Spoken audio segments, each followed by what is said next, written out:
یزید اپنی بہن سے شادی کیوں کرنا چاہتا تھا؟ یزید نے اپنی بہن جس کا نام امالہ تھا اس سے شادی کرنے کے لیے اسلام کے اصولوں میں تبدیلی کرنے کی کوشش کی، جس کی مخالفت پر اس نے حضرت امام حسین علیہ السلام کے قتل کو جائز قرار دینے کے لیے 70 علماء دین سے فتویٰ لے کر حضرت امام حسین علیہ السلام کو کربلا میں یعنی میدان کربلا میں شہید کروایا۔ لیکن بسم اللہ الرحمن الرحیم، قتل حسین اصل میں مرگ یزید ہے، اسلام زندہ ہوتا ہے ہر کربلا کے بعد۔ ہمارا آج کا یہ واقعہ یزید کی بہن امالہ کے بارے میں ہے۔ اس ویڈیو میں آپ جانیں گے کہ یزید اپنی سوتیلی بہن امالہ سے شادی کیوں کرنا چاہتا تھا، بلکہ ویڈیو میں آپ کو یہ بھی بتائیں گے کہ خاندان یزید اور خاندان حسین رضی اللہ تعالیٰ عنہ کے مابین کیسی یہ رشتہ داریاں تھیں۔ امام حسین نے یزید کی بیعت کیوں نہیں کی؟ یزید کے بارے میں ہمیں کیا عقیدہ رکھنا چاہیے؟ یا امام احمد بن حنبل نے یزید بن معاویہ کی کفار کا فتویٰ دیا؟ اس وقت بات تفصیلاً ویڈیو میں آپ کے ساتھ شیئر کریں گے۔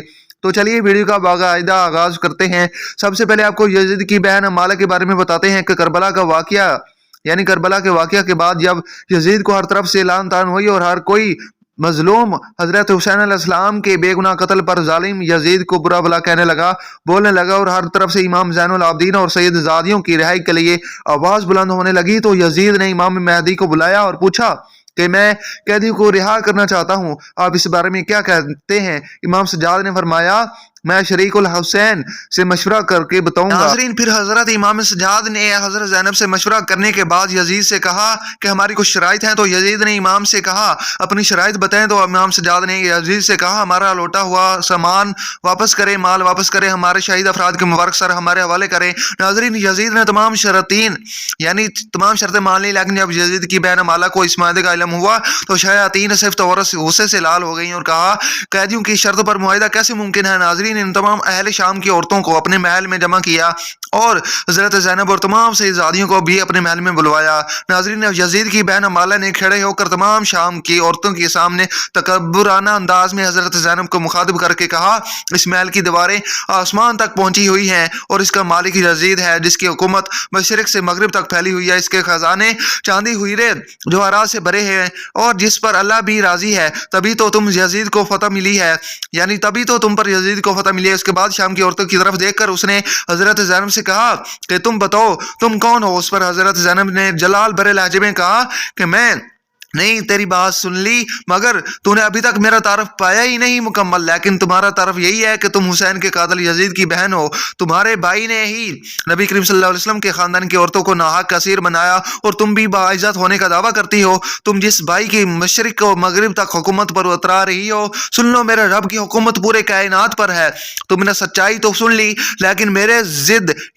پوری کائنات کے مالک و خالق کے محبوب ترین نبی صلی اللہ علیہ وسلم ہیں۔ ناظرین، حضرت زینب نے اس ملعون عورت کو مزید کہا کہ تم جس دولت پر اترا رہی ہو، فخر کر رہی ہو، میرے خدا کے سامنے نبی کریم صلی اللہ علیہ وسلم کے گھرانے کے ایک فرد کے ایک سجدے کے برابر بھی نہیں ہے، جو کہ خود دنیا کے تمام خزانوں کا مالک ہے۔ یہ محل جس پر تم کو فخر ہے، رب کائنات جلد ہی اس کو مٹی کا ڈھیر بنا دے گا۔ ناظرین، اس کے بعد حضرت زینب نے آسمان کی طرف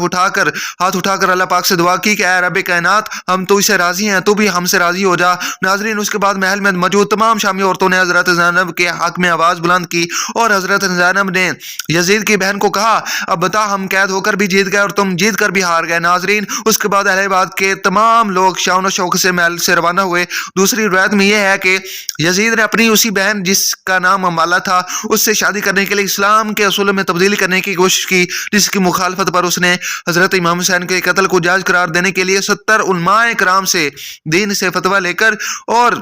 حضرت امام حسین علیہ السلام کو کربلا میں میدان کربلا میں شہید کروایا۔ ناظرین، یزید کی بہن امالہ کا یہ قصہ مستند روایات میں تلاش کے باوجود مل نہیں سکا، لہٰذا یہ قصہ تاریخ کا ایک باب ہے۔ اس قصے میں کتنی صداقت ہے اللہ تعالیٰ ہی بہتر جانتے ہیں۔ آئیے مستند روایات سے یہ جانتے ہیں کہ کوشش کرتے ہیں کہ حضرت امام حسین علیہ السلام نے یزید کی بیعت کیوں نہیں کی تھی۔ حضرت حسین نے اس ثابت قدمی کی مثال دکھائی، آپ کو ڈرایا دھمکایا گیا، آپ اور آپ کے ساتھیوں کو کئی دنوں تک بھوکا رکھا گیا، حتیٰ کہ آپ کے قریباً تمام تر خاندان اور ساتھی کو بے دردی سے شہید کیا گیا، مگر آپ نے باطل کے ساتھ کسی بغیر مداخلت کے کام لیا، نہ یزید کی بیعت کے لیے راضی ہوئے۔ سوال یہ ہے کہ یہ سب مشکلات، تکالیف اور کس کے لیے قربانی دی آپ نے، کس مقصد کے لیے دی؟ آپ تھوڑی مداخلت اور نرمی اور سمجھوتا کر لیتے تو ایسا نہ ہوتا کہ یہ سوال عموماً لوگوں کے ذہنوں میں پیدا ہوتا ہے۔ یہ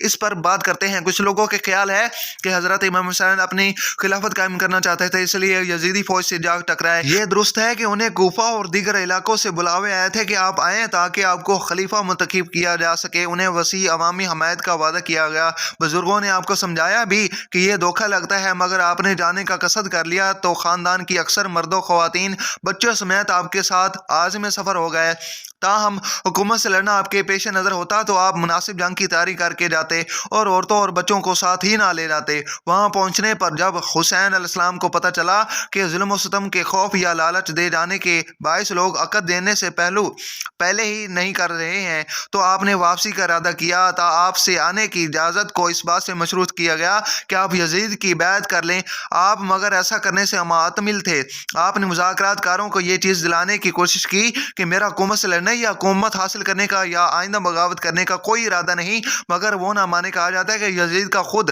حضرت امام حسین علیہ السلام اور ان کے ساتھی کو قتل کرنے کا ارادہ نہیں تھا، مگر ان کے 7 سالار خود کو شاہ سے زیادہ شاہ کی وفادار سمجھتے تھے، ثابت کرنے کی کوشش کر رہے تھے، اس لیے انہوں نے صلح کی کوشش ناکام بنائی اور بالآخر امام حسین علیہ السلام کا سر تن سے جدا کیا اور ان کے ساتھیوں کو خون میں نہلا دیا۔ جب یزید کو امام حسین علیہ السلام کا سر پیش کیا گیا تو کہا جاتا ہے کہ انہوں نے آپ کے قتل پر دکھ کا اظہار کیا، لیکن دوسری طرف یہ بھی حقیقت ہے کہ یزید نے امام اور ان کے ساتھیوں کو قتل عام نے یعنی ملوث اپنی کسی عامل کے خلاف کوئی کارروائی نہیں کی، انہیں نہ کوئی سزا دی گئی، بلکہ اسی طرح اپنے عہدوں پر باقی اور ان کے معتمد رہے جس طرح قتل امام سے پہلے تھے۔ پھر دراصل اس وقت جو حکومت قائم تھی وہ لوگوں کی آزاد مرضی سے منتخب نہیں ہوئی تھی، بلکہ ایک موروثی بادشاہت تھی جو لوگوں کو اپنی بیعت پر مجبور کر رہی تھی۔ اسی طرح کرنے اور لوگوں کو بیعت و اطاعت پر مجبور کرنے کے لیے اسلام اجازت نہیں دیتا، یہ امام برحق نہیں تھی۔ لہٰذا امام حسین علیہ السلام نے سوچا اگر وہ استطاعت اور ثابت قدمی دکھانے کی بجائے یزید کی بیعت کر لیتے اور مسلط گوشی پر مداخلت سے کام لیتے تو اس بات کا خدشہ تھا کہ رسول اکرم صلی اللہ علیہ وسلم کا مقدس نواسا ہونے کی بنا پر اہل اسلام آپ کے طرز عمل کو امام باطل اور فاسق کے زور زبردستی والے بیعت کے لیے حجت سمجھ لیتے اور ایک بڑی نظیر بن جاتی تو مزاحمت سے کام لے لیتے اور ظاہری طور پر یزید کی نقلی بیعت کر لیتے۔ اس طرح آپ اور آپ کے ساتھیوں کی جانیں بچ جاتی، مگر آپ نے مظاہرہ کرتے ہوئے رخصت کی بجائے عزیمت کا راستہ اختیار کرنے کا فیصلہ کیا۔ یوں انہوں نے سکھا دیا کہ موت یا کسی دوست کے نقصان سے خوف سے حق کو چھوڑ کر باطل کی حمایت کرنا مردوں کا شیوہ نہیں ہے۔ لہٰذا حضرت امام حسین علیہ السلام یزید کی بیعت کرنے کا انکار کر دیا، اپنے قول و عملی شہادت اور عظیم الشان قربانی کے ذریعے قیامت تک کے لیے لوگوں پر راہ عظیم ایک برتری کر دی۔ آپ نے سکھا دیا کہ اگر آئندہ حق و باطل کے درمیان اس طرح کا موقع برپا ہوا، قاتل میں ترجیح ہو، انتخاب کا موقع ہے یا کسی فاسق اور ظالم لوگوں پر بال زبر اپنی حکومت مسلط کرنے کی کوشش کرے تو آزادی، قانون کے بالادستی، جمہوریت اور انسانی وقار کے علمدار کسی مداخلت سے کام نہ لیں، جرأت دکھاتے ہوئے حق بن کر کھڑے ہوں اور باطل کے ساتھ کسی بھی طرح کی حمایت اور تعاون سے سرے انکار کر دیں۔ حقیقت یہ ہے کہ حضرت امام شریعت جواب دہ حکومت انسان دوستی اور حقوق و صداقت کے لیے کوشاں لوگوں کے لیے مشیر راہ ہے۔ ویڈیو کے آخر میں ناظرین یہ بھی جان لیجیے کہ خاندان حسین کے مابین کیسے رشتہ داریاں تھیں۔ تو ناظرین مطالعہ سے بعض لوگوں نے یہ نظریہ قائم کر لیا ہے کہ گویا بنو امیہ یعنی خاندان یزید اور بنو ہاشم یعنی خاندان حسین کے مابین کوئی سخت دشمنی تھی، لیکن جب ہم انصاف کے مستند کتاب کا مطالعہ کرتے ہیں تو ہمیں اس مطالعہ کے بالکل برعکس نظر آتا ہے۔ ہم دیکھتے ہیں کہ اہل بیت کی خواتین کثرت سے بنو امیہ میں بیائی گئیں اور بنو ہاشم میں کربلا کے بعد مشاورت کے لیے تعلقات چلتے رہے۔ پھر ظاہر سی بات ہے کہ ایک انسان اپنی بیٹی بہن اسی خاندان میں بھی آتا ہے کہ جس کے لوگوں کے بارے میں اس کو قطعی اطمینان ذی شرف و اعلی مرتبت ہو، یعنی ہماری خواتین کا خیال رکھیں گے۔ اس سلسلہ میں کچھ رشتہ داریاں بھی ملاحظہ کر سکتے ہیں۔ نمبر 1، سیدنا علی المرتضیٰ رضی اللہ تعالیٰ عنہ کی صاحبزادی رملہ مروان رضی اللہ تعالیٰ عنہ بن الحکم کے فرزند معاویہ بن مروان کو بیائی تھی، جو کہ خلیفہ عبد الملک بن مروان رحمۃ اللہ علیہ کے حقیقی بھائی تھے۔ نمبر 2،